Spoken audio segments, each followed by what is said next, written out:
1, 0. Liftoff. We have a liftoff. 32 minutes past the hour. Liftoff on Apollo 11. They say history is the best predictor of the future. That's one small step for man. And historically, the U.S. has been the leader in space exploration. They've got the flag up now, and you can see the stars and stripes. But we're in a different time.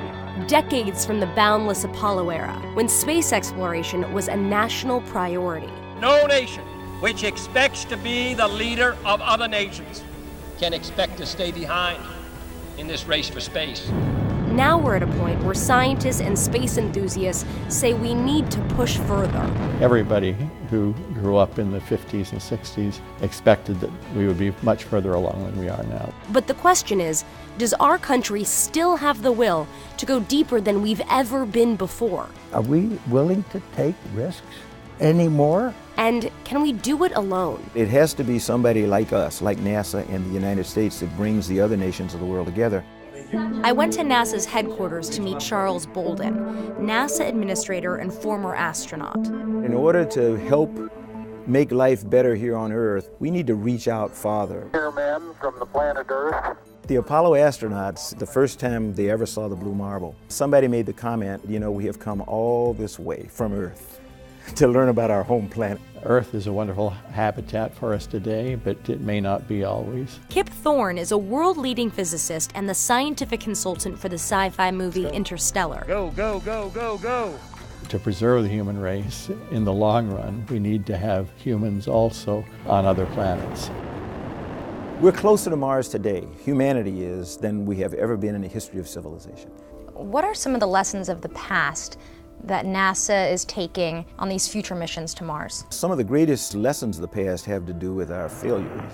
Obviously a major malfunction. One of the things that we constantly remind ourselves is we have to be hungry all the time. What is it going to take to get to Mars? Blood, sweat, tears, some tragedy along the way, unfortunately. But the biggest thing, the biggest thing is willpower. Beautiful view. Buzz Aldrin is the second man to walk on the moon and one of the most famous astronauts in history. Going to Mars, it's going to be one of the biggest challenges humanity has ever taken on. Do you think we have the will to actually pull this off? No, we don't have the will right now. And the public is really not all that fired up. The whole atmosphere that we're living in is not like it was in the Apollo era. One big difference is the level of enthusiasm of the American public. The second big difference is the level of enthusiasm in Washington. And it's not just enthusiasm, it's money too.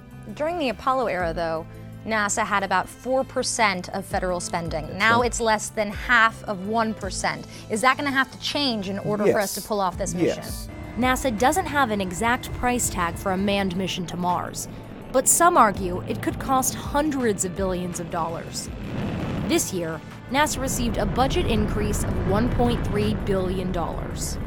The U.S. is trying to lead the rest of the world in exploring our solar system, but not a foray out and back, but actually expanding human presence throughout our solar system. First step foot upon the moon. But historically, the U.S. wanted to do it alone. Going back to the beginning, international collaboration was non-existent. We got to the moon because of competition. We could not allow the Soviets to beat us to the moon. But it seems as though we've gone from this spirit of competition during the Apollo era to a spirit of collaboration and cooperation. And that's essential. We cannot do it alone. No nation can go where we want to go and do it alone. This is a human journey to Mars. And it's humanity's innate will to explore that enables our evolution as a species. Just over 2 hours into today's spacewalk. Many believe mankind's greatest responsibility is to advance our civilization and ensure our own existence. And all of us have really dedicated our lives to that vision, to getting people into space and onto other planets. Doing that means forging into the unknown, expanding our presence in the universe, and ultimately soaring way up there.